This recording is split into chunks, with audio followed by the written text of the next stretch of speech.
ఓం ఓం శ్రీ గురుభ్యో నమః. ఓం నమో బ్రహ్మాదిభ్యో బ్రహ్మ విద్యా సంప్రదాయకర్తృభ్యో వంశ ఋషిభ్యో మహద్భ్యో నమో గురుభ్యః. ఓం పంచాశత్వర్ణరూపేణ యయా వ్యాప్తమిదం జగత్ శబ్దబ్రహ్మమయీం వాణీం భజేతాం పరదేవతాం. చతుర్భుజే చంద్రకళావతంసే కుచోన్నతే కుంకుమరాగశోణే పుండ్రేక్షుపాశాంకుశ పుష్పబాణహస్తే నమస్తే జగదేకమాతః. ఐం క్లీం సౌః సౌః క్లీం ఐం శ్రీలలితాపరాభట్టారికాయై నమః. ఓం శ్రీ గణేశాయ నమః. 4 భుజములు, చంద్రకళాభూషణము, ఉన్నత కుచములు, కుంకుమరాగ శోణిమ, శోణిమ అంటే ఎరుపుతనం కలిగి, పుండ్రేక్షువు, పాశము, అంకుశము, పుష్పబాణము, 4 హస్తములందు కలిగినటువంటి జగజ్జనని జగదేకమాత అయినటువంటి లలితాంబకు నమస్కారము. అథ శ్రీ లలితా ఉపాఖ్యానం ప్రారభ్యతే. శ్రీ లలితోపాఖ్యానం ప్రారభ్యతే. మూలములో సంస్కృతము, దానికి తెలుగులో తాత్పర్యము సహితముగా ఉన్నది. లలిత ఉపాఖ్యానం బ్రహ్మాండ పురాణ అంతర్గతమైనటువంటిది. ఎత్ర ఆవశ్యకం తత్ర సంస్కృత శ్లోకాని వదన్ భాష్య వివరణం కరిష్యామి. ఎక్కడెక్కడ అవసరమో అక్కడ సంస్కృత శ్లోకాలని ఉపయోగిస్తూ దానికి తెలుగు వ్యాఖ్యానాన్ని వివరిస్తాను. అగస్త్యో నామ దేవర్షిః వేద వేదాంగపారగః సర్వసిద్ధాంతసారజ్ఞో బ్రహ్మానందరసాత్మకః. ఈ ఉపాఖ్యానానికి మూలకర్త అగస్త్యుల వారు. ఏ విధంగా అయితే భగవద్గీతకు అర్జునుల వారు, ఆ విధంగా అగస్త్యుల వారు. ఇక్కడ పోలిక వ్యక్తి నుంచి వ్యక్తికి, లేకపోతే ఆ వ్యక్తి యొక్క తపస్సుకో అలా కాదు. అక్కడ కారణాంతర్గతమైనటువంటి పోలిక మాత్రమే. అర్జునుని నిమిత్తముగా చేసుకుని భగవానుడు భగవద్గీతలను అందించినట్లుగా అగస్త్యుల వారిని నిమిత్తంగా చేసుకొని హయగ్రీవుల వారు లలిత ఉపాఖ్యానాన్ని మనకి అందిస్తారు. ఈ అగస్త్యుల వారు ఎటువంటి వారు? ఆయన దేవర్షి, వేదాంగ పారగుడు, సర్వసిద్ధాంత సారములు తెలిసినటువంటి వ్యక్తి. బ్రహ్మానంద రసమే ఆత్మగా కలవాడు, అంటే ఆత్మజ్ఞాని. అటువంటి అగస్త్యుల వారు చచారాద్భుత హేతూని తీర్థాన్యాయతనాని చ శైలారణ్యాపగా ముఖ్యాన్ సర్వాన్ జనపదానపి తేషు తేషు అఖిలాన్ జంతూన్ అజ్ఞానతిమిరావృతాన్ శిష్ణోదర పరాన్ దృష్ట్వా చింతయామాస తాన్ ప్రతి. ఈ సమస్త భూమండలం మీద ఆయనకి తెలియనటువంటిది లేదు. మహాద్భుతములకు కారణమైనటువంటి తీర్థములు, స్థానములు, శైలములు, స్థానములు అంటే దేవస్థానములని, శైలములు, అరణ్యములు, నదులు, సమస్త దేశములను సంచరించినటువంటి మహాత్ముడు ఆయన. తత్తత్ ప్రదేశాల్లో ఉన్నటువంటి ప్రాణులు అజ్ఞానాంధకరంలో మునిగి ఉన్నారు. శిష్ణోదర పరాయణులు. శిష్ణము అంటే కామము, ఉదరము అంటే భోజనము, అంటే తిండికి నున్ను కామానికి లోబడిపోయినటువంటి జీవులు. వీరిని చూసి అగస్త్యుల వారు చింతించారు. ఆ విధంగా చింతిస్తూ ఈ భూమి మీద సంచరిస్తూ కాంచీపురానికి చేరుకున్నారు. తస్య చింతయమానస్య చరతో వసుధాం ఇమాం ప్రాప్తం ఆసీత్ మహాపుణ్యం కాంచీనగరముత్తమం తత్ర వారణశైలేంద్రమేకామ్రనిలయం శివం కామాక్షీం కలిదోషఘ్నీం అపూజయత్ అథాత్మవాన్. సప్త మోక్షపురములు ఉన్నాయి. ఈ 7 కూడా భారతదేశంలో ఉన్నాయి. వాటిలో కాంచీపురం ఒకటి సప్తపురాలలో.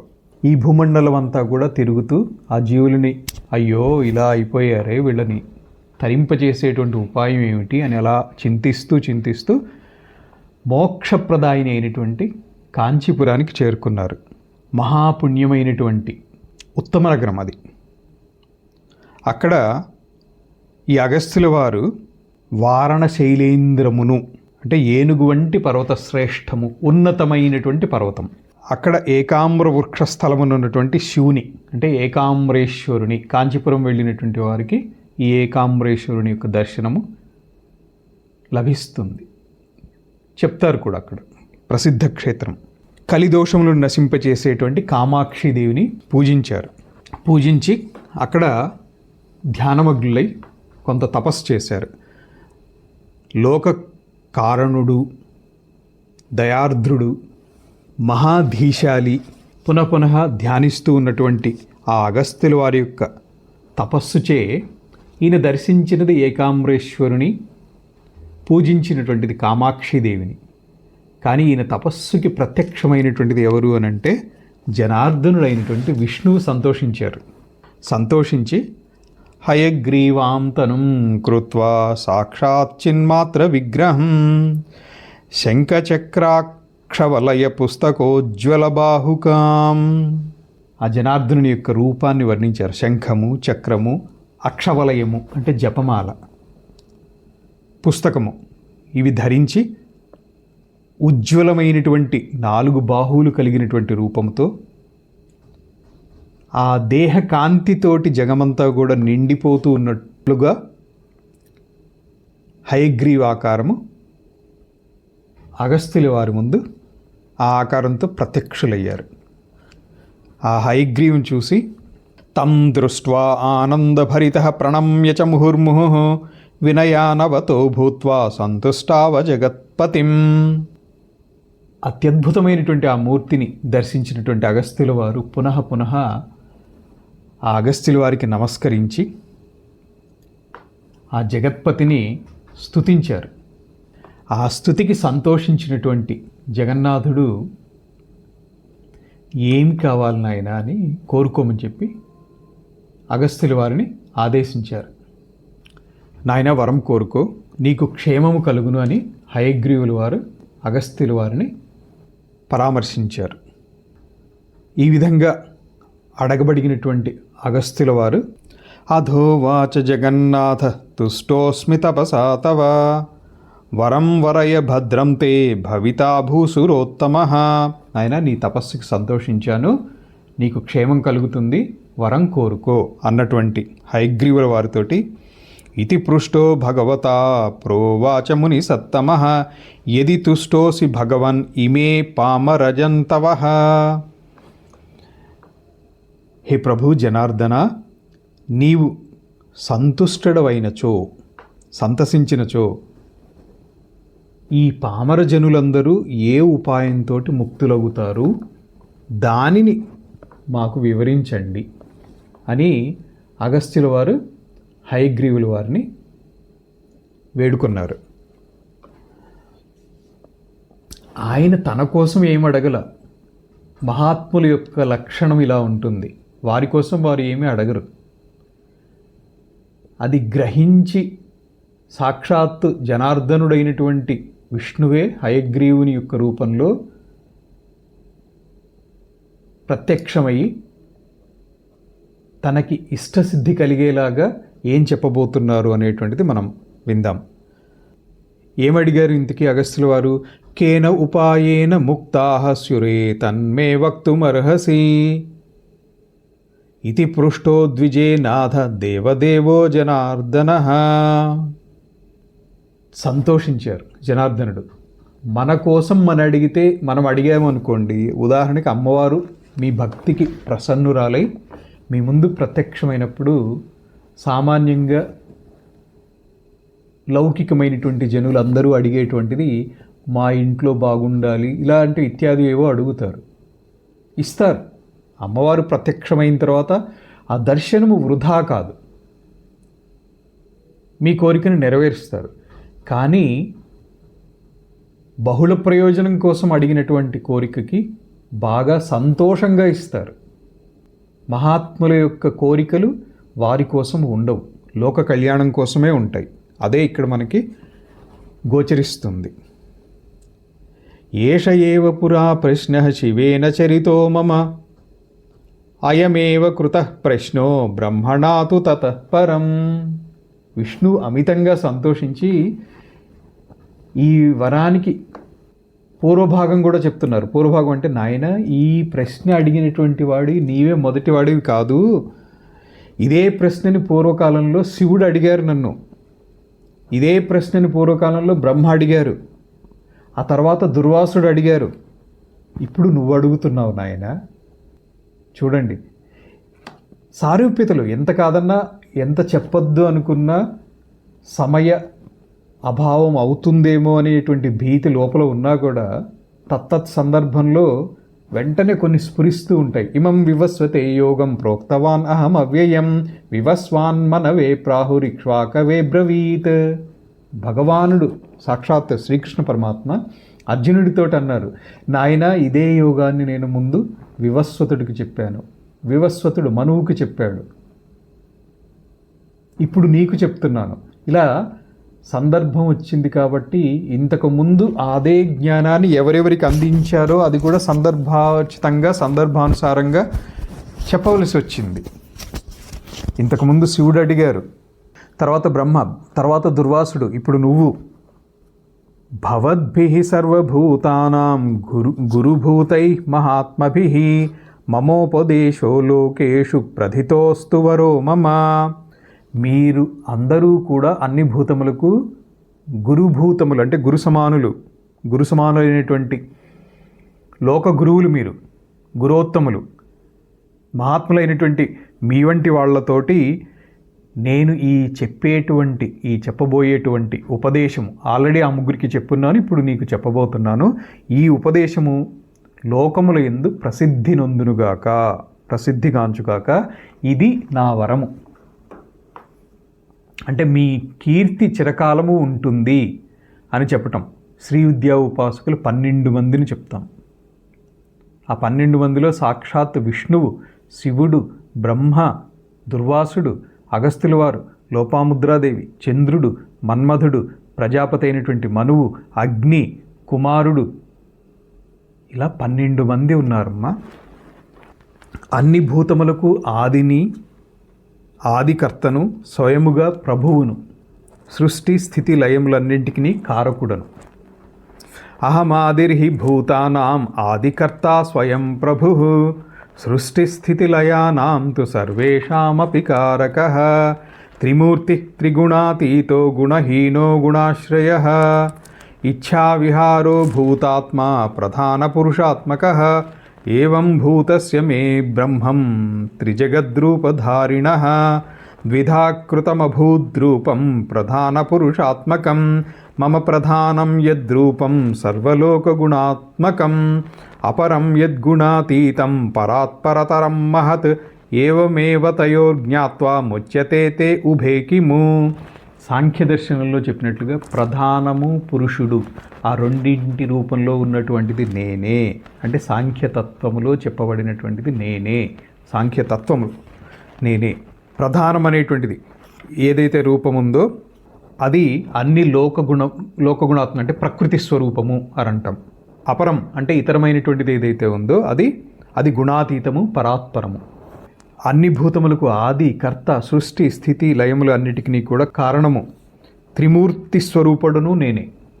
సత్వ రజస్తమో గుణములకు అతీతుడను, నిర్గుణుడను, గుణములకు ఆశ్రయమైనటువంటి వానిని. అంటే గుణాతీతుడు, గుణాశ్రయుడు. అంటే అతని యందు గుణములు ఉన్నాయి, గుణముల యందు పరమాత్మ లేరు. అంటే గుణములకు అధీనుడుగా పరమాత్మ లేరు, గుణములు పరమాత్మ యొక్క అధీనంలో ఉన్నాయి. అవస్థలకి లోబడి పరమాత్మ లేరు, పరమాత్మకి లోబడి అవస్థలు ఉన్నాయి. కాలమునకు లోబడి పరమాత్మ లేరు, కాలము పరమాత్మకి లోబడి ఉన్నది. సృష్టికి లోబడి పరమాత్మ లేరు, పరమాత్మకి లోబడి సృష్టి అంతా ఉంది. ఇది అది ఏముంది, పరమాత్మకి భిన్నముగా ఇంకొకటి లేదు, ఆయనకు అధీనంలో లేనటువంటిది ఇంకొకటి లేదు. పుం రూపంలో చెప్తున్నాం కాబట్టి ఆయన అన్నాం. స్వేచ్ఛగా విహరించేటువంటి వారు.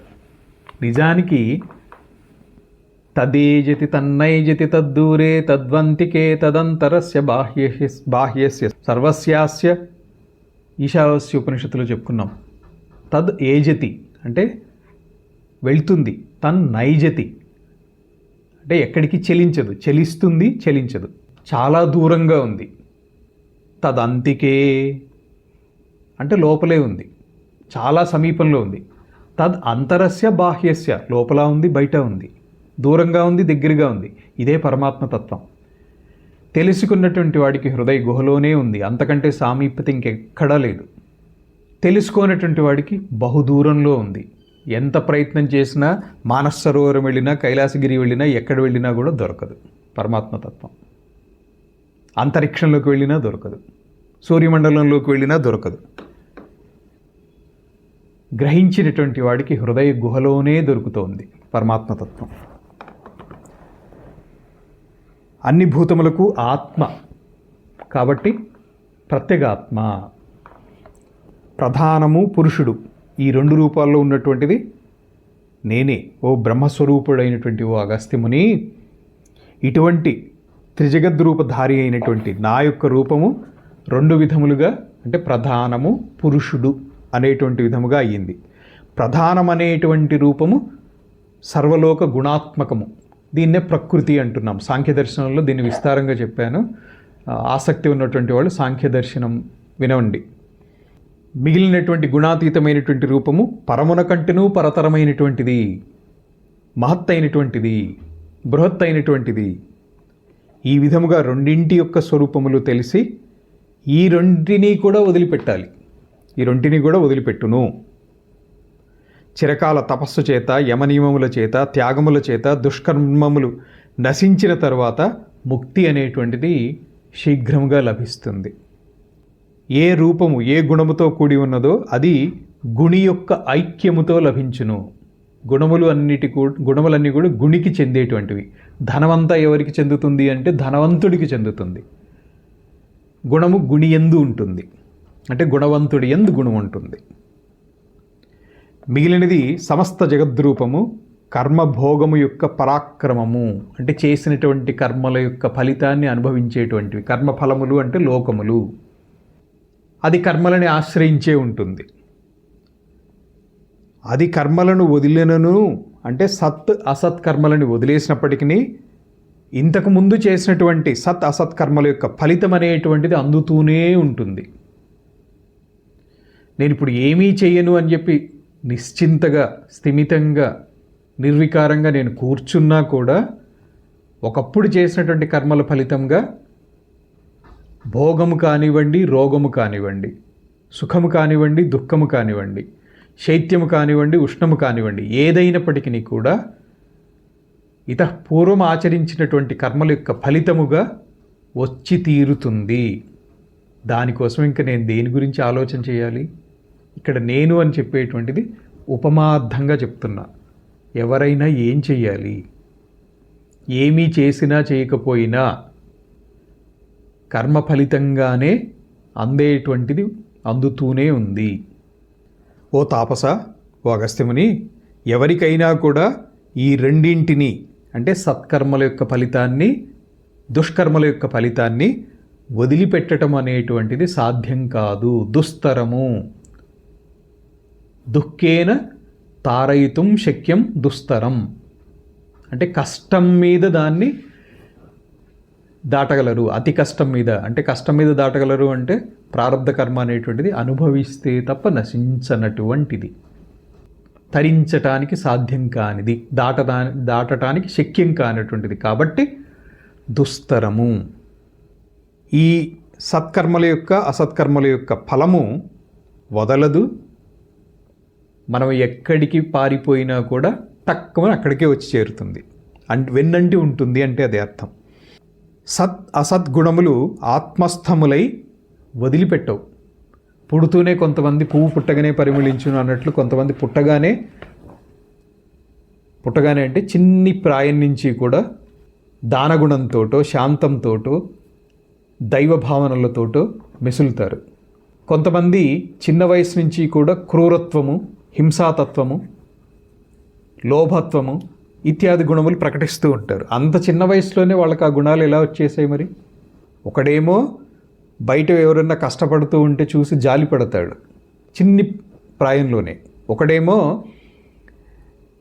ఖాళీగా ఉండకుండా ప్రశాంతంగా ఉన్నవాడిని గిల్లి లేపి లేదా వాడిని ఏదో హింసించి ఆనందిస్తూ ఉంటాడు. గుణముల తారతమ్యం అంటే ఆత్మని అంటి వచ్చేస్తున్నాయి వీళ్ళకి. వాటి యొక్క ఫలితములను అవశ్యము అనుభవింపచేస్తాయి. ఆత్మ ఐక్యముగా కలిగిన అంటే ఆత్మజ్ఞానము కలిగిన సర్వసిద్ధులను వసంగును.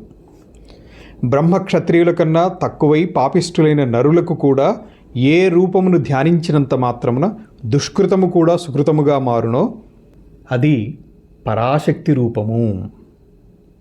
విధి విధానముగా కానీ విధి విధానములు లేకుండా కానీ పరాశక్తిని అర్చించినటువంటి వారు సంసారులు కారు, నిశ్చయముగా ముక్తులే, సంశయం అవసరం లేదు. సాక్షాత్ శివుడు కూడా ఆమెను ధ్యానయోగ బలంతో సమారాధించి సర్వసిద్ధులకు ఈశ్వరుడై అర్ధనారీశ్వరుడయ్యను. ఆ పరాశక్తి ధ్యాన వైభవమున బ్రహ్మ మొదలగు దేవతలు సిద్ధులయ్యారు. కాబట్టి సమస్త లోకులకు త్రిపురాశక్తి ఆరాధనము లేక ఎక్కడైనా కూడా ఒక్కసారైనా కూడా భోగము అపవర్గము అంటే భోగము మోక్షము, భోగాపవర్గములు అంటే భోగము మోక్షములు లేవు. అంటే అమ్మవారిని ఆరాధించకుండా ఇవి రావు అని. కాబట్టి పరాశక్తి మనస్కుడవై, పరాశక్తి గతప్రాణుడవై, పరాశక్తిని యజించువాడవై, యజించటం అంటే పూజించటము, కోరికలనన్నింటినీ ఆమె యందే నిలిపిన వాడవై పరాశక్తి ఆత్మలో సమస్త కర్మలను చేయుచు ముక్తిని పొందగలవు.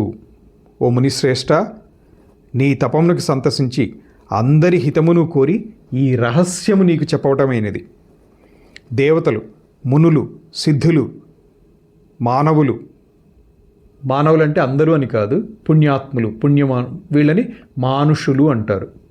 ఇతరులను అంటే పాపకర్మలు చేసిన వాడు అయినప్పటికీ కూడా నీ ముఖకమలము నుండి ఈ పరాశక్తి రహస్యమును పొంది పరాత్పరమైనటువంటి సిద్ధిని పొందుదురుగాక. ఈ విధంగా హయగ్రీవుల వారు ఒకలాగా చెప్పాలంటే అగస్త్యుల వారికి చిర యశస్వీభవ అని వరమిచ్చారు. ఇతి తస్య వచః శ్రుత్వా హయగ్రీవస్య శార్ంగిణః ప్రణిపత్య పునర్వాక్యమువాచ మధుసూదనం. భగవన్ కీదృశం రూపం భవతా యత్పురోదితం కిం విహారం కిం ప్రభావం ఏతన్మే వక్తుమర్హసి. హయగ్రీవ, ఓ శారంగి అంటే శారింగిణ అంటే శారంగం అనేటువంటి ధనస్సును ధరించినటువంటి ఓ జనార్దన, ఆ జనార్దనుడికి నమస్కరించి ప్రణిపత్య అంటే మనస ఉరస శిరస వచస అని చెప్పినట్టుగా ప్రణిపాతం చేసి పునః వాక్యము వాచ మధుసూదనం ఆ మధుసూదనుడితోటి ఈ విధంగా అన్నారు. హే భగవన్, ఎటువంటిది ఆ రూపం? మీరు చెప్పేటువంటి పరాశక్తి అని చెప్పారు. కీదృశం రూపం భవతాయత్ పురోదితం. ఇంతకుముందు మీరు చెప్పినటువంటి ఆ పరాశక్తి రూపం కీదృశం, ఎటువంటిది? కిం విహారం, ఆమె యొక్క విహారం ఏంటి అంటే ప్రవర్తన ఎటువంటిది? కిం ప్రభావం, ఆమె యొక్క సామర్థ్యము ప్రభావము ఎటువంటిది? తన్మే వక్తుం అర్హసి, అవన్నిటినీ కూడా దయచేసి నాకు చెప్పండి. దీనికి హయగ్రీవుల వారు చెప్తున్నారు. హయగ్రీవువాచ ఏషో అంశతో దేవర్షే హయగ్రీవో మమాపరః శ్రోతుమిచ్చసి యద్యత్వం తత్సర్వం వక్తుమర్హతి. ఇత్యాదిశ్య జగన్నాథో హయగ్రీవం తపోధనం పురతః కుంభజాతస్య మునేరంతరధాద్ధరిః. తతస్తు విస్మయావిష్టో హృష్టరోమా తపోధనః హయగ్రీవేణ మునినా స్వాశ్రమం ప్రత్యపద్యత. విష్ణు రూపుడైనటువంటి హయగ్రీవుడు చెప్పినటువంటి ఆ వాక్యములను విని నమస్కరించి అగస్త్యముని ఆ మధుసూదనునితో ఈ విధంగా అన్నారు: ఓ భగవాన్, నీవు పూర్వం చెప్పినటువంటిది ఎట్టి రూపము, ఎటువంటి విహారములు కలిగినటువంటిది, ఎట్టి ప్రభావములు కలిగినటువంటిది, ఇది అంతా కూడా దయచేసి మాకు చెప్పండి. దానికి హయగ్రీవుల వారు ఏమన్నారంటే, ఓ దేవర్షి అగస్త్యముని, ఈ హయగ్రీవ రూపము నా అంశరూపము అయినటువంటి నా యొక్క వేరొక రూపము, అంటే ఆ మధుసూదను యొక్క వేరొక రూపం. కాబట్టి నీవు వినదలిచినదంతయు కూడా ఈ హయగ్రీవ రూపము చెప్పగలదు అని జగన్నాథుడైనటువంటి మహావిష్ణువు తపోధనుడైనటువంటి హయగ్రీవుని ఆదేశించి అగస్త్యముని ఎదుటనే జనార్దనుడు అదృశ్యమయ్యారు. హయగ్రీవుని ఆదేశించారు, ఈ అగస్త్యుల వారికి సంపూర్ణంగా వివరించండి అని. అగస్త్యుల వారితో కూడా చెప్పారు, ఈ హయగ్రీవుడు నీకు పూర్తిగా సందేహ నివృత్తి కలిగిస్తారు అని చెప్పి ఆయన అంతర్ధానమయ్యారు జగన్నాథుడు. దానికి ఆశ్చర్యం చెంది అగస్త్యుల వారు పులకిత గాత్రుడై హయగ్రీవు మునిని వెంట పెట్టుకుని స్వాశ్రమానికి వెళ్ళారు. అంటే తన ఆశ్రమానికి తీసుకుని వెళ్ళారు హయగ్రీవుల వారిని.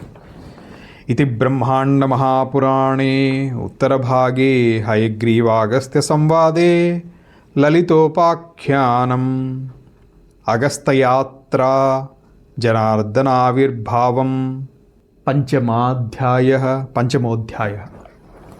5వ అధ్యాయంలో హయగ్రీవుల వారు అవతరించటము, అగస్త్యుల వారికి సంవాదం, అగస్త్యుల వారితో సంవాదం చేయటం. ఆ రూపంలో లలిత ఉపాఖ్యానం పంచమోధ్యాయంలో బ్రహ్మాండ పురాణంలో ఉత్తర భాగంలో ఆరంభమయ్యింది. తర్వాత షష్ఠోధ్యాయ. ఈ 6 తర్వాత 2-3 అధ్యాయాలు హింస చేసేటువంటి వాళ్ళకి, ఎటువంటి దుష్కర్మలు చేసినటువంటి వాళ్ళకి, ఇతరులను హింసించినటువంటి వాళ్ళకి, ఇతర జీవులను హింసించినటువంటి వాళ్ళకి ఎటువంటి ఫలితములు కలుగుతాయి, ఎటువంటి జన్మలు కలుగుతాయి, వాటి గురించి, ఆ హింసల గురించి, మళ్ళీ అందులో కేటగిరీస్, ఏ పాపం చేస్తే ఎంత దోషం కలుగుతుంది. మన ఇన్కమ్ ట్యాక్స్లో స్లాబ్ సిస్టమ్ ఉంటుంది చూడండి, అలాగే ఈ స్లాబ్లో ఈ పాపాలు వస్తాయి, ఈ స్లాబ్లో ఈ పాపాలకు ఫలితం వస్తుంది అని చెప్పి అలా స్లాబ్ వైజ్గా చెప్పుకుంటూ వస్తారు. సంక్షిప్తంగా వీటిని చెప్పేసుకుందాము. తెలిసి ఉంటే బెనిఫిట్ ఏంటి అని అంటే, ఓహో వీటిలో ఈ పాపం ఉంది అని తెలిసిన తర్వాత విన్నటువంటి వాళ్ళు పాప ఉన్ముఖులు కారు అనేటువంటిదే పురాణంలో ఉండేటువంటి ముఖ్యోద్దేశం. ఉత్తమమైనటువంటి ఆత్మజ్ఞానాన్ని బోధిస్తూనే లౌకిక వ్యవహారంలో ఏది చేయవచ్చు, ఏది చేయకూడదు, ఏది చేయటం ద్వారా ఎటువంటి ఫలితం వస్తుంది, సుకృతము చేసినప్పుడు లభించేటువంటి ఫలితములు, అలాగే దుష్కృతములు చేస్తే లభించేటువంటి తద్దోషజనితమైనటువంటి పాపములు, వాటి ఫలితములు, ఇవన్నీ కూడా వివరించడం జరుగుతుంది. వీటిని సంక్షిప్తంగా కొంచెం వేగవంతం చేసి చెప్పేస్తాను. హయగ్రీవుల వారిని హింసాద్య స్వరూప కథనము. ఇక్కడ హయగ్రీవుల వారిని అగస్త్యుల వారు తన ఆశ్రమానికి తీసుకుని వెళ్ళి అద్భుతమైనటువంటి ఆసనంలో ఆసీనులను చేశారు. దీనిలో అంతరార్థం కూడా ఉంటుంది. ఆ అంతరార్థం ఏంటి అనేది వివరించకపోతే పురాణం విన్నటువంటి వాళ్ళకి కానీ, పురాణ ప్రవచనం చేసినటువంటి వాళ్ళకి కానీ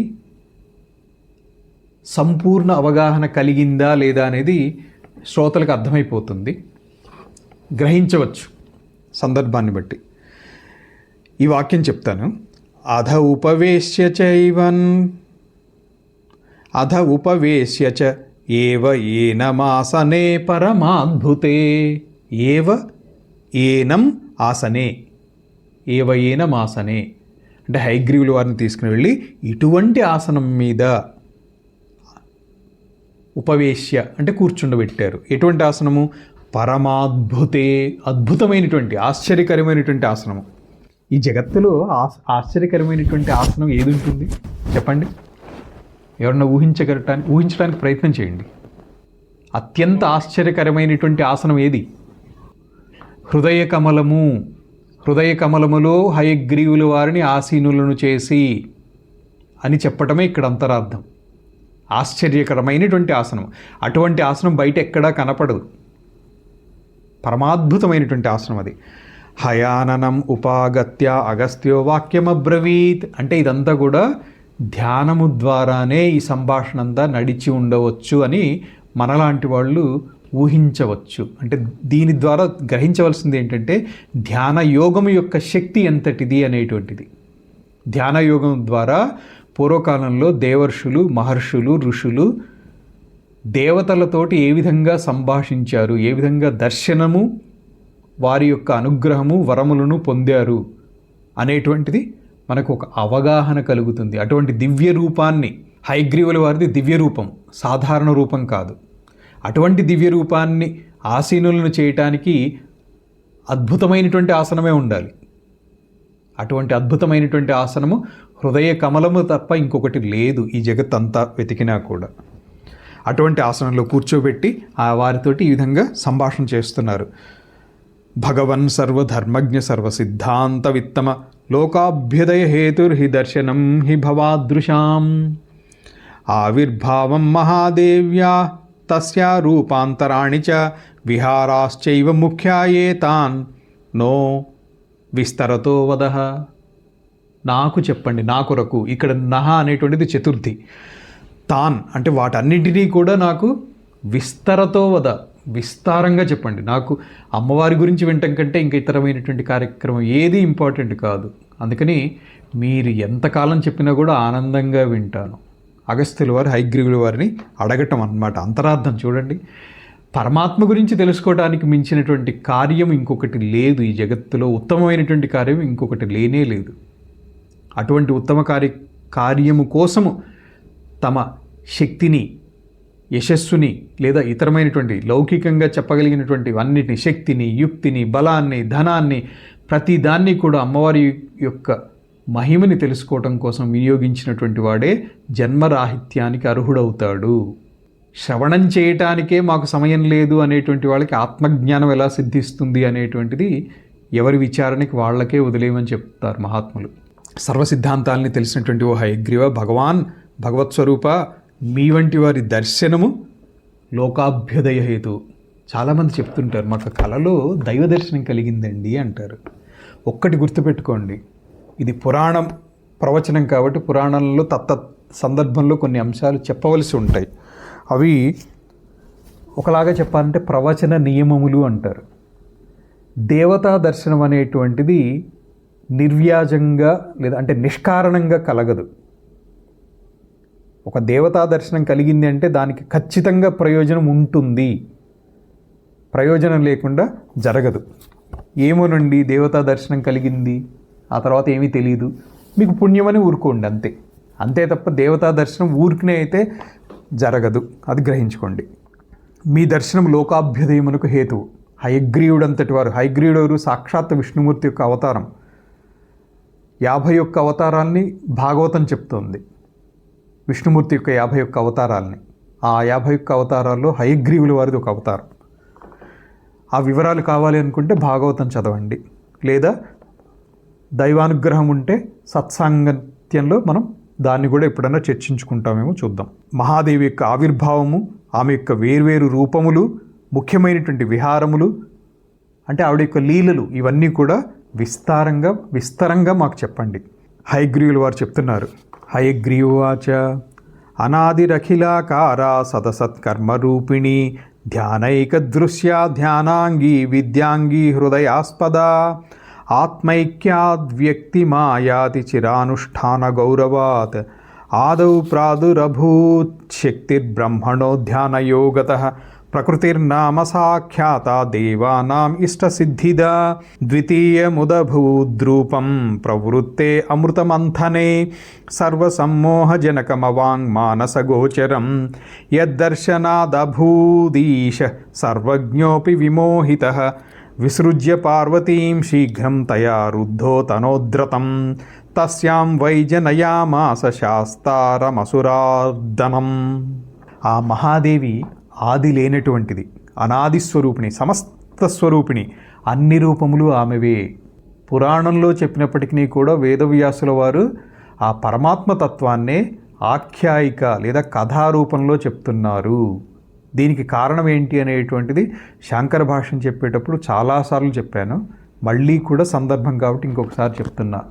పురాణాలు ఆఖ్యాయికల రూపంలో చెప్తే సామాన్య జనులకి స్పష్టంగా అర్థమవుతుంది అని చెప్పి ఒక రూపాన్ని, నామాన్ని జోడించి ఆఖ్యాయిక రూపంలో వేదవ్యాసుల వారు చెప్పి ఉన్నారు. ఈ పురాణాలు ఎవరికేనంటే మంద మధ్యమ అధికారులకు, ఉత్తమమైనటువంటి అధికారులకు వేదాంత శ్రవణమే శరణ్యము, మార్గము, అది సరిపోతుంది. అయినప్పటికీ కూడా పురాణాలు ఎందుకు చెప్పుకోవాల్సి వస్తుంది? ఒకటి, ఈ రూపంలో కూడా ఆత్మతత్వాన్నే తెలుసుకుందాము అనేటువంటి ఒక ప్రయత్నం. ఏ రూపంలో ఉన్నా కూడా పరమాత్మ ఒక్కటే అనేటువంటిది చెప్పడమే ముఖ్యోద్దేశ్యం.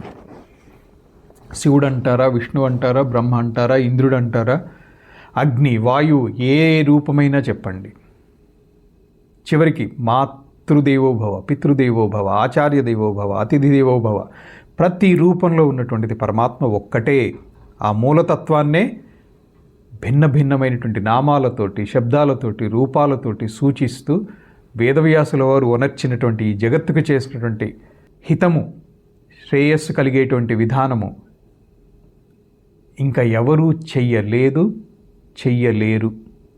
నభూతో నభవిష్యతి అంటే వేదవ్యాసుల వారు జగత్తుకు చేసినటువంటి మేలు.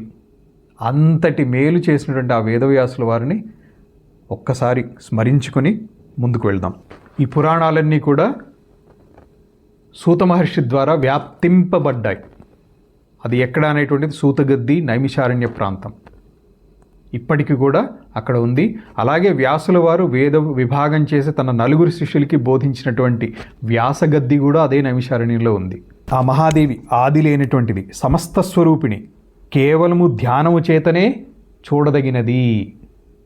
నాకు అమ్మవారు ప్రత్యక్షంగా కనిపించారు అంటే ధ్యానంలోనే కనిపిస్తారు అని చెప్తున్నారు హయగ్రీవుల వారు. ధ్యానమే ఆమె స్వరూపము. మన హృదయమే స్థానముగా కలిగినటువంటిది. హృదయాకాశములో ఆత్మ ఉన్నది. ఇది వేదాంతంలో చెప్పేటువంటిది. హృదయ పుండరీకాకాశే తదేవ బ్రహ్మస్థానం. సో ఎక్కడా మీకు అంతరం అనేటువంటిది సంశయం పెట్టుకోక్కర్లేదు.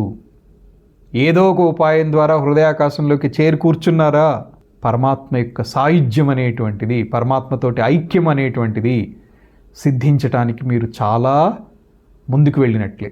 హృదయమే స్థానంగా కలిగింది. చాలా కాలము దేవి మంత్ర జప అనుష్ఠానములు చేసిన గౌరవం వలన ఆమెతో ఆత్మైక్యం ఏర్పడిన ఆ వ్యక్తిని ఆ దేవి చేరును.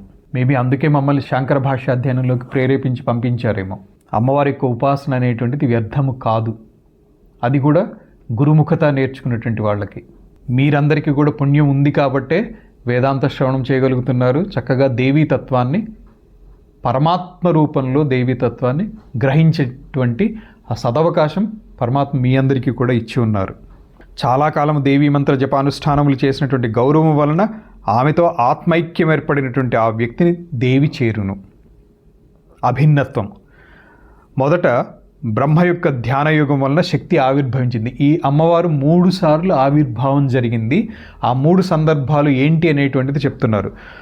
ముందుగా బ్రహ్మ విష్ణు నాభి కమలం నుంచి ఉద్భవించిన తర్వాత చుట్టూతా చూస్తే జలం తప్ప ఇంకేమీ కనపడలేదు. నేను ఎక్కడి నుంచి వచ్చాను, ఎందుకు వచ్చాను ఏమీ తెలియక ఆ తామరతూడు పట్టుకుని ఇదంతా దేవీ భాగవతంలో వస్తుంది.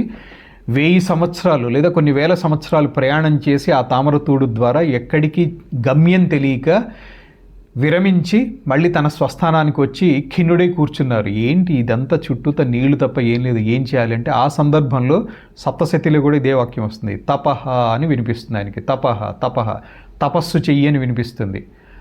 చండీదేవతే అంటే చండీ సప్తశతిలో వచ్చినటువంటి వాక్యమే. అమ్మవారే పరాశక్తే బ్రహ్మని ఆదేశించారు తపస్సు చెయ్యి అని. 1000 సంవత్సరాలు మళ్ళీ తపస్సు చేసిన తర్వాత ఆయనకి సృష్టి జ్ఞానము, పూర్వకల్పాలలో ఏ విధంగా సృష్టి జరిగిందో ఆ జ్ఞానం ఆయనకు అందించబడింది. తపస్సు ద్వారా ఆయన మళ్ళీ దాన్ని పొంది సృష్టి ఆరంభించారు. సో ఇది ఒక సందర్భం. మొదట బ్రహ్మ తన యొక్క ధ్యానయోగం వలన లేదా బ్రహ్మ యొక్క ధ్యానయోగ బలం వలన శక్తి ఆవిర్భవించింది.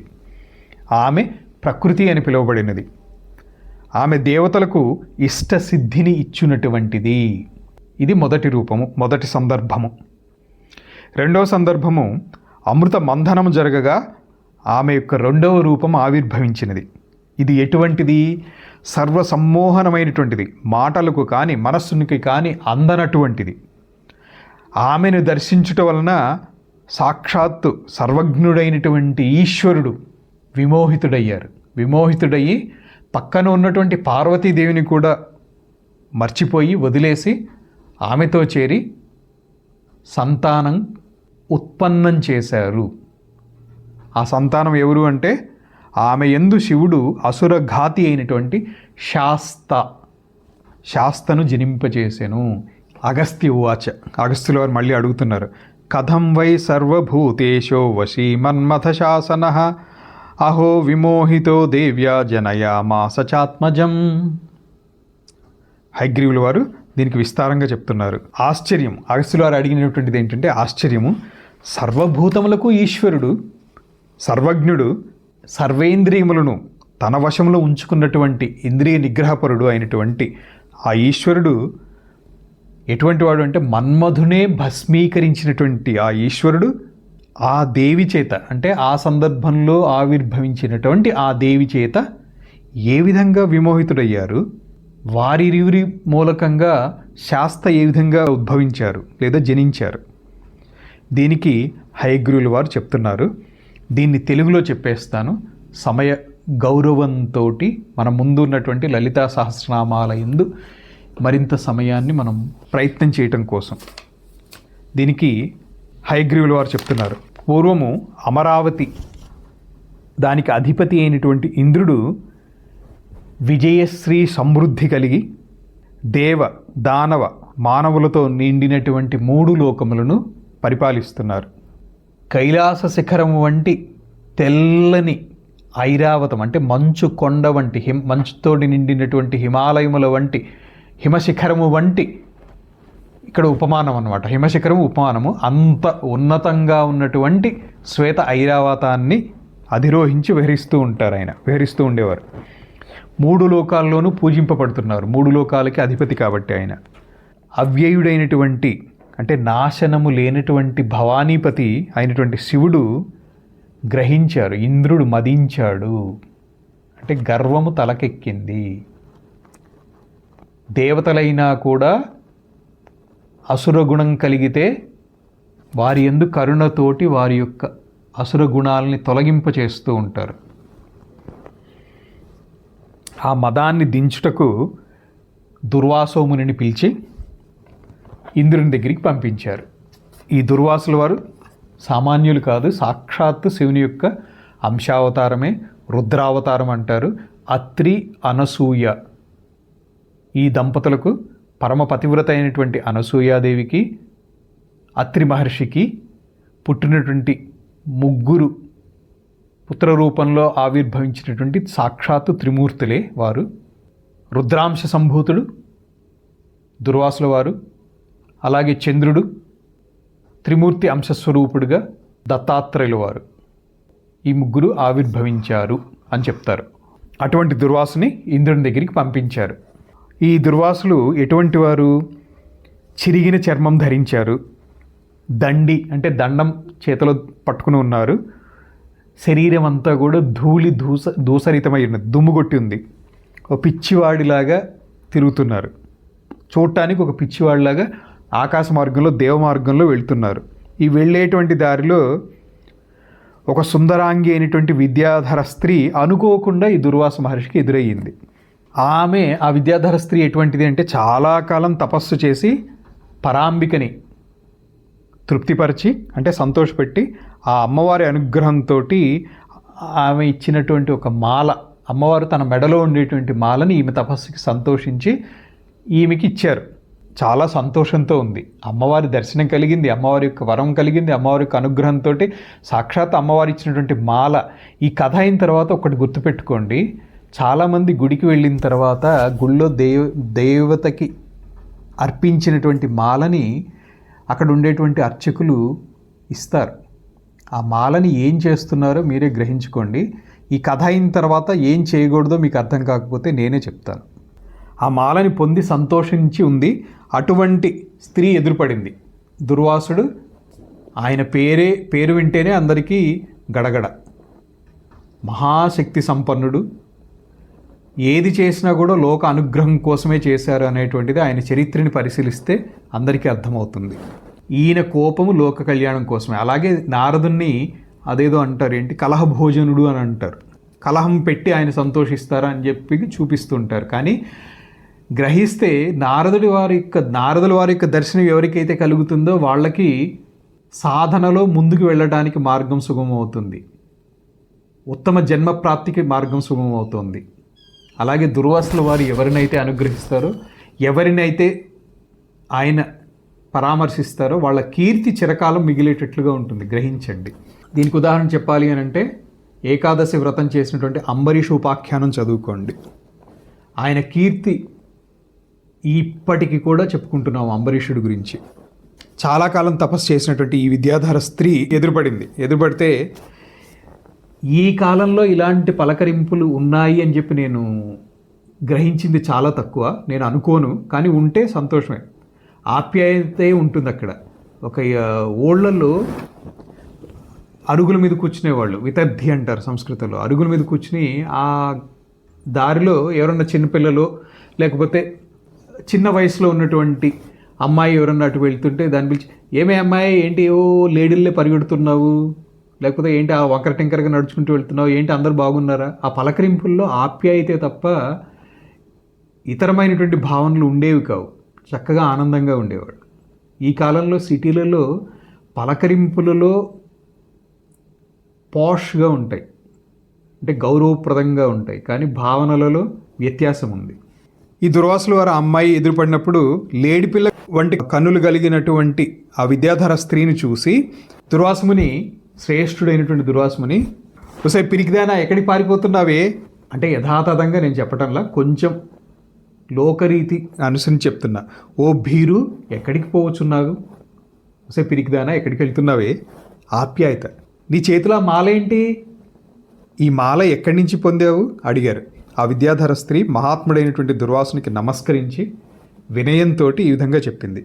హే బ్రహ్మర్షి, ఓ దేవర్షి, బ్రహ్మస్వరూప, చిరకాలము నేను చేసినటువంటి తపస్సుకి, నా తపస్సుకి సంతుష్ట అయినటువంటి పరాదేవి అనుగ్రహించి నాకు ఈ మాల ఇచ్చింది. ఆ మాట విని దుర్వాసుడు, ఆ మాల ఇటుదే నాకు అని చెప్పి ఆ అమ్మాయి దగ్గర నుంచి ఆ మాల తీసేసుకున్నారు. దుర్వాసుడు అడిగినంత మాత్రమే ఆ అమ్మాయి చాలా సంతోషించి, అంటే ఆ విద్యాధర స్త్రీ సంతోషించి మహాత్ముడైనటువంటి దుర్వాసునికి ఇచ్చింది. అటువంటి మహాత్ముడు అడిగితే ఇవ్వము అని ఎలా చెప్పగలరు ఎవరైనా? ఆ మహాత్ముని యొక్క మహత్యము తెలిసినటువంటిది కాబట్టి ఆమె చాలా సంతోషంగా ఇచ్చింది, దుర్వాసుడికి ఇచ్చింది.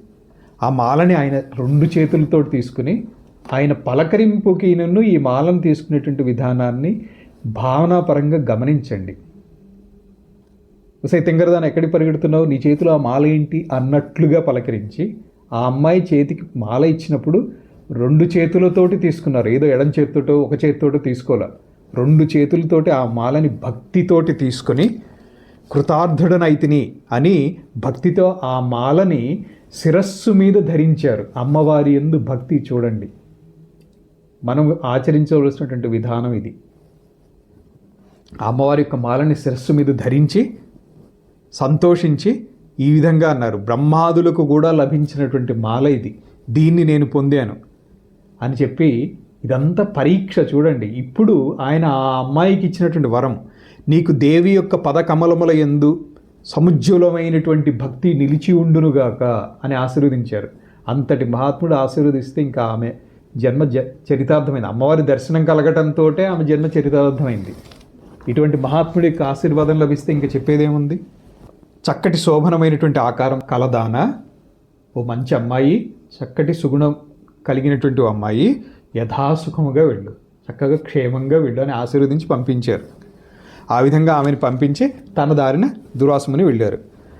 అంతేకాకుండా ఆ విద్యాధర వధువు నుంచి ఆ అమ్మాయి చేతిలో ఒక విద్యాధరులు, గంధర్వులేమో గానం చేస్తారు, విద్యాధరులేమో వాయిద్యాలని ప్రయోగిస్తారు అనుకుంటా, అంటే వీణ ఇలాంటివి. ఆ అమ్మాయి చేతిలో ఒక వీణ ఉంటే ఆ వీణను తీసుకొని ఒక చోటేమో దివ్యమైనటువంటి మాలలని, దివ్యమైనటువంటి వస్త్రాలని, దివ్యమైనటువంటి అలంకారాన్ని ధరించి వెళ్తూ ఉంటారు దుర్వాసులు. ఇంకొక చోటేమో ఓ పిచ్చివాడిలాగా, ఒక చోటేమో తీసుకుంటుంటారు, ఒక చోటేమో విసిరిపడేస్తూ ఉంటారు, ఒక చోటేమో భక్తితోటి తన్మయత్వంతో గానం చేస్తూ ఉంటారు, ఒక చోటేమో నవ్వుతూ స్వేచ్ఛగా గంతులేసుకుంటూ తిరుగుతూ ఉంటారు. అలా వెళ్తూ వెళ్తూ ఆకాశ మార్గంలో ఇంద్రుడు ఉన్నటువంటి చోటికి చేరుకున్నారు. చేరుకొని తన దగ్గర ఉన్నటువంటి ఆ దివ్యమైనటువంటి పరాశక్తి శరీర స్పర్శ, అమ్మవారికి అలంకారంగా ఇవ్వబడినటువంటి ఆ మాల, అమ్మవారు విద్యాధర స్త్రీ భక్తికి సంతోషించి ఇచ్చినటువంటి ఆ మాల, విద్యాధర స్త్రీ నుంచి దుర్వాస మహర్షి భక్తిపూర్వకంగా డిమాండ్ చేసి మరీ తీసుకున్నటువంటి ఆ మాల తీసుకుని తన శిరస్సు మీద ధరించి చాలా చోట్ల ఇతరమైనటువంటి ద్రవ్యాలన్నింటినీ కూడా ఒకచోట ధరిస్తున్నారు, ఒకచోట చించి అవతల పడేస్తున్నారు. ఒకచోట ఏమో పట్టు వస్త్రాలు ధరిస్తారు, ఇంకొక చోటేమో ఆ వస్త్రాలను చించేసేసి గుడ్డ పిలికలు కట్టుకుంటారు.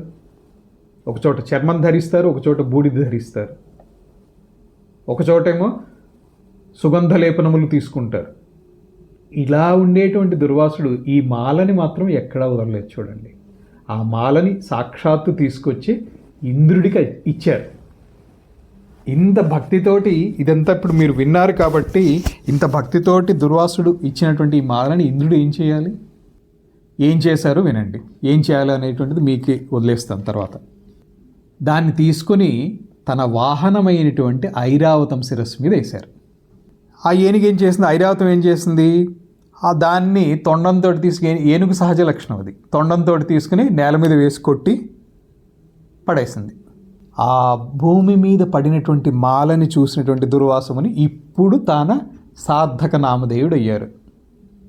అంటే కోపం అనేటువంటిది దీనికి ఉవ్వెత్తున క్షణకాలంలో వచ్చేస్తుంది. ఆయన కోపం ఇంతవరకు కోపం ప్రదర్శించలేదు కదా, ఇప్పుడు ప్రదర్శిస్తున్నారు. చూడండి, కోపం వచ్చింది. నేను శిరస్సును ధరించినటువంటి ఆ మాలని నువ్వేం చేయాలి, శిరస్సు మీద ధరించాలి. కానీ నువ్వేం చేసావు, నీవు త్రైలోక్య ఐశ్వర్యమత్తుడవై ఆ దివ్యమాలని అవమానించి నీ వాహనం మీద వేసావా? ఆ మాల ఎటువంటిది అనుకుంటున్నావు? మహాదేవి ధరించినటువంటి ఆ మాల.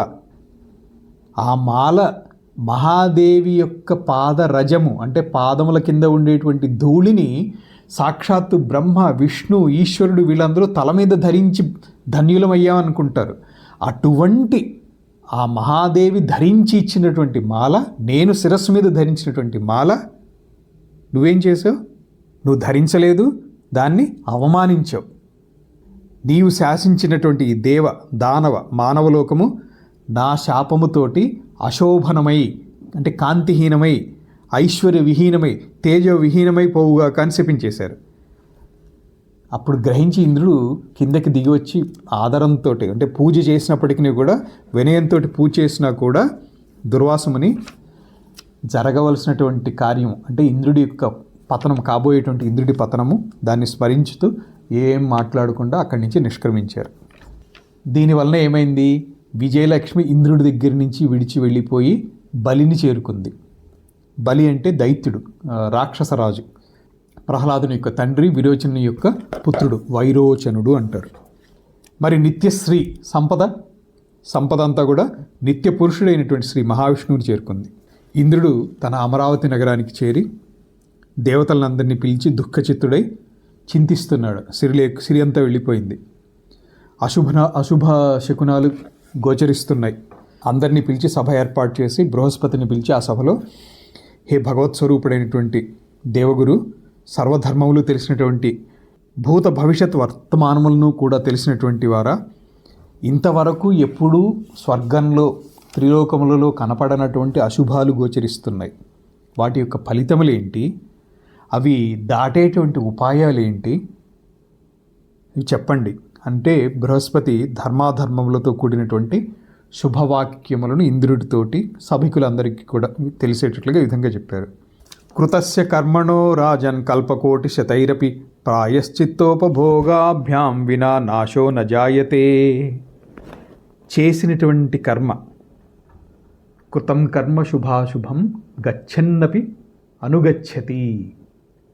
అంటే చేసినటువంటి కర్మల యొక్క శుభకర్మలు కానివ్వండి, అశుభ కర్మలు కానివ్వండి, ఆ కర్మల యొక్క ఫలితము అనుగచ్చతి, ఎక్కడికి వెళ్తే అక్కడికి వెన్నంటి ఉంటుంది. అదే బృహస్పతి కూడా చెప్పారు. ఏ రాజా, చేసినటువంటి కర్మల యొక్క ఫలితము కల్పకోటి శతములైన, కల్పకోటి శతైరపి ననశ్యతి. 100 కోట్ల కల్పాలు గడిచినప్పటికీ కూడా దాని యొక్క ఫలితం నశించిపోవటం అంటూ ఉండదు. దాన్ని అనుభవించి తీరవలసినటువంటిదే. అనుభవించి కానీ దాన్ని కడతీర్చుకొనలేము. ఇతరమైనటువంటి మార్గం ఏంటంటే శంకర భగవత్పాదులు వారు చెప్పినటువంటిది, ఆత్మజ్ఞానాన్ని పొందినటువంటి వాడికి సంచిత ఆగామి ప్రారబ్ధ కర్మశేషములు ఏవైతే ఉంటాయో అన్నీ కూడా నశించిపోతాయి. కానీ మిగతా వారందరికీ కూడా ఇదే విధానం. 100 కోటి కల్పాలు గడిచినప్పటికీ కూడా చేసిన కర్మల యొక్క ఫలితం అనుభవించకుండా నశించదు. దీనికి ఇంద్రుడు అడుగుతున్నారు, కర్మవా కీదృశం బ్రహ్మన్ ప్రాయశ్చిత్తం చ కీదృశం, కర్మవా కీదృశం బ్రహ్మన్ ప్రాయశ్చిత్తం చ కీదృశం, తత్సర్వం శ్రోతుమిచ్ఛామి తన్మే విస్తరతో వద. ఈ కర్మ యొక్క రూపమేంటి, వాటి యొక్క ప్రాయశ్చిత్తముల యొక్క స్వరూపం ఏంటి, వాటన్నింటినీ కూడా వివరంగా తెలుసుకోగోరుతున్నాను. బృహస్పతి చెప్తున్నారు, హననః స్థేయ హింసాచ్య పానమన్యాంగనారతి కర్మ పంచవిధం ప్రాహు దుష్కృతం ధరణీపతే. ఇక్కడ ప్రధానంగా దుష్కృతముల గురించి చెప్పడం ఆరంభించారు. ఎందుకని ఇప్పుడు ఇంద్రుడికి 3 లోకాలలో గోచరించేటువంటి శకునములన్నీ కూడా అతను చేసినటువంటి ఒక్క దుష్కృతము, మహాత్ముడు ఇచ్చినటువంటి దాన్ని, దైవ ప్రేరితమైనటువంటిది అనుకున్నప్పటికీ కూడా సాక్షాత్ మహాదేవి ధరించినటువంటి మాలని విస్మరించాడు. అది దుష్కృతం. దాని యొక్క ఫలితము అనుభవించాలి. దాన్ని గురించి చెప్పడం కోసం ఇది చెప్తున్నారు. కర్మ 5 రకాలు ఉంటుంది. అది దుష్కర్మ, హననము అంటే హత్య చేయటము, స్థేయము దొంగతనం చేయటము, హింసించటము ఇతర జీవుల్ని హింసించడం, జీవహింసాచ, పానము అనంటే సురాపానం. ఈ కాలంలో చూస్తే స్కూల్ పిల్లలు కూడా లిక్కర్ తీసుకుంటున్నారు. మరి కారణం ఏంటి? చేయవలసిన పని చేయకూడని పని తెలియకపోవటం. అన్యాంగనారతి, పరస్త్రీ సంభోగము, ఇవి దుష్కృతములు 5 విధములు. దీన్ని చెప్తున్నారు. ఇదంతా విస్తారంగా చాలా ఉంటుంది. రాజు యొక్క దుష్కర్మలు 5. ఇవన్నీ కూడా ఎవరు చేస్తే దానికి ఎంత ఫలితం ఉంటుంది, ఇదంతా కూడా ఉత్తరోత్తర దేనికి ఎక్కువగా ఉంటుంది, ఇవన్నీ చెప్పడం జరిగింది. అంటే వర్ణాశ్రమ ధర్మాల ప్రకారం బ్రాహ్మణుడికి దోషం చేస్తే శిక్ష ఎక్కువ ఉంటుంది, క్షత్రియుడికి బ్రాహ్మణుడితో పోలిస్తే తక్కువ, వైశ్యుడికి అంతకంటే తక్కువ, శూద్రుడికి అంతకంటే తక్కువ ఉంటుంది ఫలితం. ఇవన్నీ కూడా ఇక్కడ వివరంగా చెప్పటం అయింది. ఆ వివరాలన్నీ ఆసక్తి ఉన్నటువంటి వాళ్ళు బ్రహ్మాండ పురాణంలో లలితోపాఖ్యానం చదువుకోండి, లేదా ఇతర పురాణంలో చదువుకోవచ్చు, లేదా గరుడ పురాణం చదివినా కూడా సరిపోతుంది. గురువు ఒక పని చేయమని ఆజ్ఞాపించారు. ఆ ఆజ్ఞ, ఆయన చెప్పినటువంటి పని పాపభూయిష్టమైనటువంటిది అయినప్పటికీ ఆ పాపము చేయకుండా గురువు ఆజ్ఞని ఉల్లంఘించితే పుణ్యమా పాపమా? అది గురువు చెప్పినటువంటిది పాప పని, కానీ చేయకుండా ఉంటే వచ్చేటువంటి పాపంలో ఆ పని చేస్తే కలిగేటువంటి పాపము సగం కంటే తక్కువే. ఇది బృహస్పతి చెప్తున్నారు. గురువు యొక్క ఆజ్ఞచే చేసిన పాపము అతని ఆజ్ఞ ఉల్లంఘనములో సగమే అవుతుంది. అంటే గురువు ఆజ్ఞని ఉల్లంఘించడం పెద్ద పాపం. అలాగే ఎప్పుడు ఒకవేళ రాజు హింసించాల్సి వస్తే, అంటే దండన విధించాల్సి వస్తే, ఆ దండనీతి కూడా ఇక్కడ వస్తుంది. 10 మందిని రక్షించడానికి ఒకడిని చంపటం, ఇలాంటివన్నీ కూడా ఇక్కడ వివరంగా ఉన్నాయి. ఇదంతా కూడా వదిలేస్తున్నాను. అలాగే ఆత్మహత్య, భార్యని చంపటం, లేదా సోదరుని చంపటం, లేదా బంధువుల్ని చంపటము, మొదటి నుండి వరుసగా ఉత్తరోత్తరముగా 10 రెట్ల అధిక దోషము కలుగును. అంటే ఆత్మహత్య కంటే భార్యని హత్య చేస్తే 10 టైమ్స్ దోషం, సోదరుని చంపితే ఇంకా 10 టైమ్స్. మరి ఈ కాలంలో అన్నదమ్ములు ఒకళ్ళనొకళ్ళు చంపటము, చంపించటము, ఇవి తెలిసి కూడా చేస్తే ఇంకా ఎవరో ఏం చెప్పలేం. అలాగే బంధువులను ఎవరైనా చంపిస్తే ఇంకా దోషం. అదేవిధంగా వాళ్ళని రక్షిస్తే కూడా అలాగే ఉత్తరోత్తర 10 టైమ్స్ ఫలితం ఎక్కువగా ఉంటుంది అని సత్పురుషులు చెప్తారు. గురువు కానీ, అంటే గురువు కోసం కానీ, మహాత్ములు వచ్చినప్పుడు కానీ బ్రాహ్మణుడు పవిత్రములైనటువంటి పశువులను చంపవచ్చును.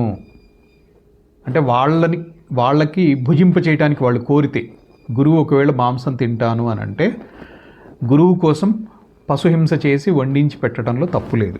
అలాగే గురువు ఆజ్ఞతోటి తినటంలోనూ తప్పు లేదు.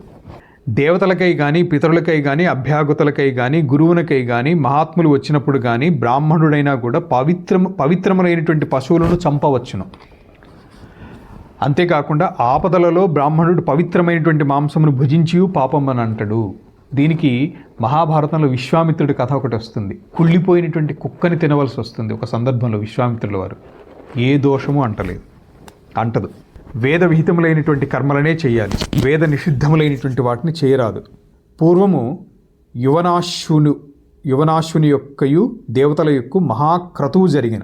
ఆ క్రతువులో ఈ పశువు నాది అనేటువంటి కలహము దేవతలందరిలో వచ్చింది. అప్పుడు బ్రహ్మ, లోకపితామహుడు అయినటువంటి బ్రహ్మ దేవతలకు మానవులకి ఒక్కొక్కరికి కూడా అందరికీ కూడా పశు విభాగం చేశారు. అంటే ఈ పశువుకి మీకు అధికారము, ఈ పశువుకి మీకు అధికారం అని. ఆ సమయంలో భూత సంఘ సహాయిని అయినటువంటి పరాశక్తి కుపితురాలయ్యారు. ఆమెని నయముతో కూడినటువంటి వాడైనటువంటి బ్రహ్మ ఈ విధంగా చెప్పారు. ఆమెని అనునయించి శాంతింపజేస్తారనమాట. అప్పుడు ఆవిర్భవించినటువంటి పరాశక్తి తల ఎత్తి చూసి ప్రాణుల ఆనందమునకు విఘ్నము వాటిల్లుతుంది అనేటువంటి భయంతో అమ్మవారిని స్తుతించి చేతులు జోడించి నమస్కరించి అనుగ్రహించమని మాటికి వేడుకొని, అమ్మ నీ దర్శనంతో నేను ధన్యుడినయ్యాను అని అమ్మవారిని శాంతింపజేసి, ఈ సమస్త శుభకర్మలు అశుభకర్మలు ఇవన్నీ కూడా నీ చేతే నిర్మించబడినటువంటివి. ఈ కర్మలు శృతులు కానీ స్మృతులు కానీ ఇవన్నీ నీ చేతనే ప్రతిపాదింపబడ్డాయి, నీ చేతనే యాగములు కల్పింపబడ్డాయి. మహాక్రతువులో ఆయా దేవతలకు విభజించినటువంటి పశువులు అన్నీ కూడా ప్రాణితృప్తి కొరకు అమ్మ పరమేశ్వరి నీవే అగుదువుగాక అని చెప్పి, అంటే నీకు సంబంధించినవి ఇవన్నీ, ఈ విభాగం అనేటువంటిది నీవు సృష్టించిన రీతిలో చేయటం జరిగిందే కానీ ఇవన్నీ నీకు సంబంధించినటువంటి అని చెప్పి బ్రహ్మ అంతర్ధానమయ్యారు అమ్మవారిని శాంతింపజేసి. బ్రహ్మ కూడా తను చెప్పిన విధంగానే, అంటే అమ్మవారికి అర్పణ భావంతో తర్వాత తను కూడా మహాక్రతువులను చేశారు. సో పవిత్రమైనటువంటి పశువులను చంపి పరాశక్తిని యజ్ఞమును పూజించను. బుద్ధిజం అనేటువంటిది వచ్చిన తర్వాత యజ్ఞములలో పశుహింస అనేటువంటిది తగ్గింది లేదా నిషేధింపబడింది. అదర్వైజ్ వేదం ప్రకారం అయితే యజ్ఞాలలో పశుహింస చేయటం తప్పు కాదు. వేదంలో ఎక్కడా కూడా పశుహింస అంటే యజ్ఞం కోసం, ఉదర పోషణం కోసం హింసించటం తప్పని చెప్పారే తప్ప యజ్ఞ కార్యం కోసం హింసించటం అనేటువంటిది దోషము పాపం అనేటువంటిది చెప్పబడలేదు. ఇది వేదజ్ఞులైనటువంటి మహాత్ములు, అంటే వేదానికి సంబంధించినట్టు ఏ విధంగా అయితే మనం వేదాంతానికి శంకర భాష్యం చెప్తున్నామో అలాగే వేదంలో మీమాంస భాగానికి సంబంధించినటువంటి భాష్యాలు ఉన్నాయి. వాటిలో కూడా స్పష్టంగా చెప్పబడింది. ఇది వేదజ్ఞులైనటువంటి వాళ్ళు చెప్పినటువంటి మాట. సో పవిత్రమైనటువంటి పశువులను చంపి పరాశక్తిని యజ్ఞమును పూజించారు. ఆయా విభాగము వేదముల యందు చెప్పబడి ఉండుటచే ఇచ్చట చెప్పబడలేదు. అయినప్పటికీ కూడా బ్రాహ్మణుడు తప్ప స్త్రీలు శూద్రులు అందరూ కూడా మాంసాన్ని స్వీకరించారు. అలాగే ఆపదల యందు బ్రాహ్మణుడు కూడా గురువు యొక్క ఆజ్ఞతో మాంసమును భక్షించవచ్చును. శివుని నుండి పుట్టినటువంటి ఈ పిండము సంపూర్ణంగా శివత్వమునందినది. అశివుడు అయినప్పటికీ కూడా పరాశక్తిని ఉద్దేశించి చేసినప్పుడు శివుడే అవుతాడు. అంటే శివుని ఉద్దేశించి చేసినప్పుడు మాయాపిండమును వీడి సద్రూప శివైక్యమును పొందుతారు.